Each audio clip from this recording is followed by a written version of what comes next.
Hey everybody, it's Jason Blaha with Ice Cream Fitness here, and today I want to talk to you guys a little more about cardio based upon a bunch of the comments and questions I'm getting from my Q&A on Monday.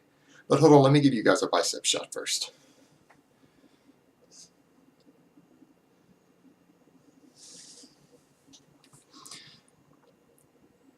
Alright, it seems that a lot of people, they make statements regarding some of the things I said, and it seems that some people think that this is somehow my opinion or something, when in reality what I'm discussing with the cardio is actually measurable science. This is stuff we know. It's not my opinion. This is the opinion of people with PhDs in exercise science who are doing muscle biopsies of athletes in a wide variety of different sports and doing different types of mixed cardio and looking at it under a microscope and going, hey, wait a minute, we've got some problems here.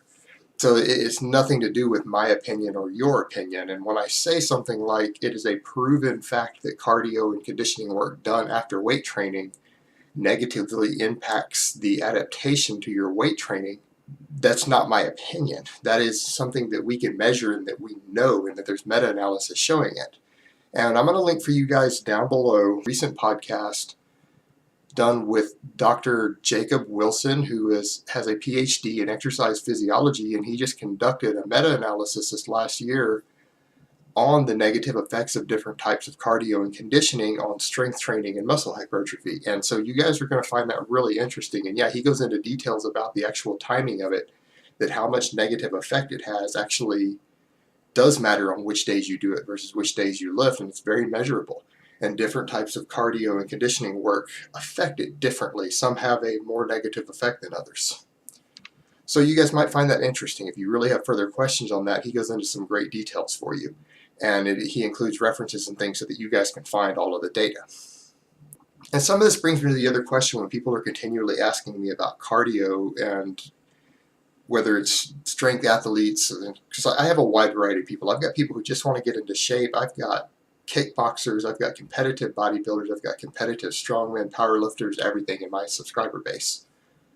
And so it's hard for me to answer some of these questions, but I tend to agree with something Eric Helms said a while back in a video, who's also working on his PhD in nutrition and is a contest prep coach and everything else. And he has said that a bodybuilder should be doing the minimum amount of cardio that they need to achieve their goals, no more. And what that comes down to, guys, is that when you do cardio, you are negatively impacting your adaptations to your weight training. So you need to do the amount of cardio that you need to achieve your goals. In my case, that's 0. I don't do cardio. Fuck cardio.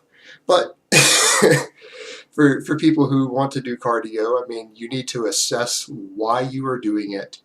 If your goal is to have improved body composition, you don't need a lot of cardio for that. If you're doing it for your heart health, you don't need a lot of cardio for that. You don't need an hour a week for either one of those things. Maybe 2 20-minute sessions a week will maximize your results on that with minimal impact upon your body composition. If you're a serious strength athlete and you're trying to get a world record squat, you need to forget cardio. It's like in my case, I'm training for powerlifting now. I've decided I want to compete hardcore. I want to try to break some records when I turn 40 in the master's class. I can't do HIIT cardio. I can't do cardio. That will hurt my goals.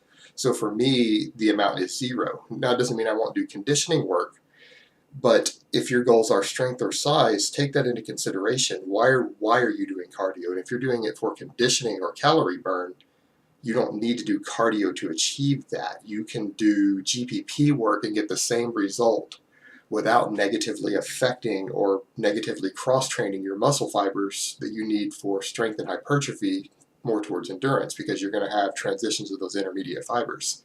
And GPP work would be things like barbell complexes, sled drags, farmer's walks. All that stuff you see the CrossFit guys doing, that should be your cardio.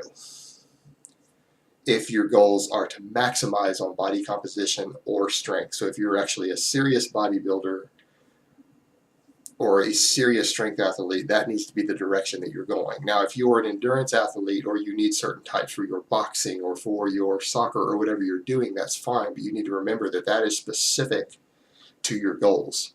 And so when it comes to bodybuilders and powerlifters, I'm not a fan of traditional cardio at all. I don't think it's the best way to go unless you're using a lot of anabolics to try to offset some of the negatives.